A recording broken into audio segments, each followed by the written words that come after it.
जय श्री कृष्णा। आइए सुनते हैं दशा माता की 10वें दिन की यह कथा। 10वें दिन विधि विधान से पूजा संपन्न करें। 10वें दिन सुबह उठकर नित्य कर्म से सर से स्नान करें। घर को स्वच्छ कर लें। पूजा के स्थान पर चौक बनाएं। चौक पर एक लकड़ी का पटरा रखें।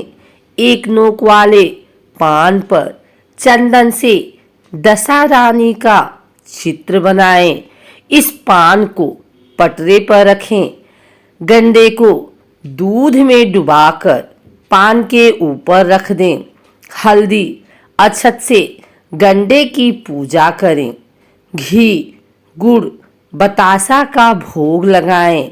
उसके बाद हवन करें। हवन के बाद पहली कथा फिर से कहें। कथा कहने के बाद पूजन की सामग्री को गीली मिट्टी के पिंड में रखकर मौन होकर व्रत रखने वाली मिलाएं। उसके बाद किसी जलाशय या तालाब में जाकर सिराएं। उसके बाद घर पर आकर पारण करें।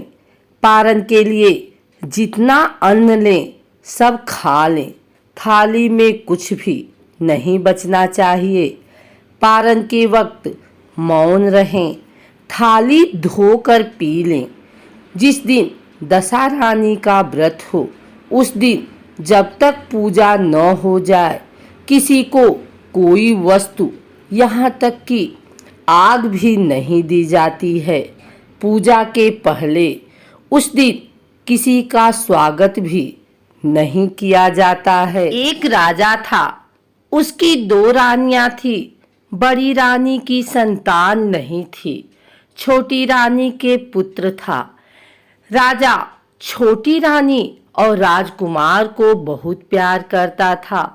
बड़ी रानी छोटी रानी से ईर्ष्या करने लगी। बड़ी रानी राजकुमार के प्राण हर लेना चाहती थी। एक दिन राजकुमार खेलता खेलता बड़ी रानी के चौक में चला गया। बड़ी रानी ने राजकुमार के गले में एक काला सांप डाल दिया। छोटी रानी दशा माता का व्रत करती थी। राजकुमार दशा माता का ही दिया हुआ था। दशा माता की कृपा से राजकुमार के गले में सांप बिना नुकसान पहुंचाए चला गया। दूसरे दिन बड़ी रानी ने लड्डुओं में जहर मिलाकर राजकुमार को खाने के लिए दिया। राजकुमार जैसे ही लड्डू खाने लगा तो दशा माता एक दासी का रूप धारण कर आई और राजकुमार के हाथ से लड्डू छीन लिए। बड़ी रानी का यह वार भी खाली गया। रानी को बड़ी चिंता हुई कि किसी भी तरह से राजकुमार को मारना है। तीसरे दिन जब राजकुमार फिर बड़ी रानी के आंगन में खेलने गया तो रानी ने उसे पकड़कर गहरे कुएं में ढकेल दिया। चूंकि कुआं बड़ी रानी के आंगन में बना था इसलिए किसी को भी पता नहीं चला कि राजकुमार कहाँ गया। लेकिन जैसे ही बड़ी रानी ने राजकुमार को कुएं में ढकेला तो दशा माता ने उसे बीच में ही रोक लिया। इधर दोपहर हो जाने पर राजकुमार के न लौटने पर राजा व छोटी रानी को चिंता सताने लगी। दशा माता को भी इस बात की चिंता हुई। राजकुमार को उसके माता पिता के पास किस प्रकार पहुंचाया जाए। राजकुमार को तलाश करने वाले कर्मचारी निराश होकर बैठ गए। राजा व छोटी रानी पुत्र शोक में रोने लगे। तब दशा माता ने भिखारी का रूप धारण किया और राजकुमार को गले से लगाए राजद्वार पर पहुंची। वह राजकुमार को एक वस्त्र में छिपाए हुए भिक्षा मांगने लगी। सिपाहियों ने उन्हें दुत्कार कर कहा, तुझे भिक्षा की पड़ी है और यहाँ राजकुमार खो गया है। सारे लोग दुख और चिंता से व्याकुल हो रहे हैं। इस पर दशा माता बोली, भाइयों, पुण्य का प्रभाव बड़ा ही विचित्र होता है।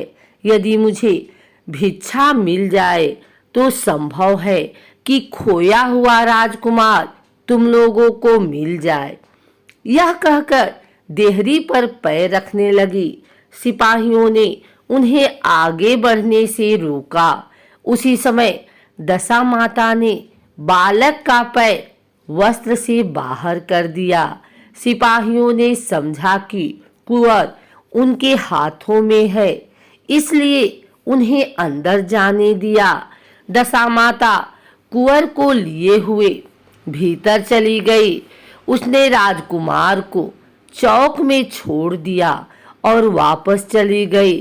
परंतु रानी ने दशा माता रूपी भिखारिन को देख लिया था।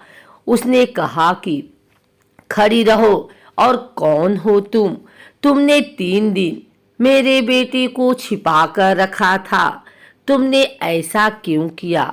तुम्हें मेरे इस प्रश्न का उत्तर देना होगा। दशा माता उसी समय ठहर गई। उन्होंने बताया कि मैं तुम्हारे पुत्र की चोरी करने वाली नहीं हूँ। मैं तो तुम्हारी आराध्या देवी दशा माता हूँ। मैं तुम्हें सचेत करने आई हूँ कि बड़ी रानी तुमसे ईर्ष्या रखती है। वह तुम्हारे पुत्र के प्राण हर लेना चाहती है। एक बार उसने तुम्हारे पुत्र के गले में काला सांप डाला, जिसे मैंने भगाया। दूसरी बार उसने इसे विष के लड्डू खाने को दिए थे, जिन्हें मैंने उसके हाथों से छीन लिए थे। इस बार उसने तुम्हारे राजकुमार को अपने आंगन के कुएं में ढकेल दिया था और मैंने इस बीच में ही रोककर रक्षा की।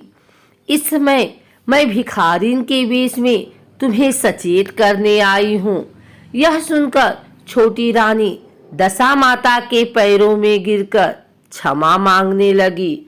छोटी रानी विनती भाव से बोली, जैसी कृपा आपने मुझ पर दर्शन देकर की है, मैं चाहती हूँ कि आप सदैव इस महल में निवास करें। मुझसे जो सेवा पूजा होगी मैं करूँगी। इस पर दशा माता बोली कि मैं किसी के घर में नहीं रहती। जो श्रद्धा पूर्वक मेरा ध्यान स्मरण करते हैं, मैं उसी के हृदय में निवास करती हूँ। मैंने तुम्हें साक्षात दर्शन दिए हैं, इसलिए तुम सुहागिनों को बुलाकर उन्हें यथाविधि आदर सत्कार के साथ भोजन कराओ और नगर में ढिढोरा पिटवा दो कि सभी लोग मेरा डोरा लें और व्रत करें। इतना कहकर दशा माता अंतर ध्यान हो गई।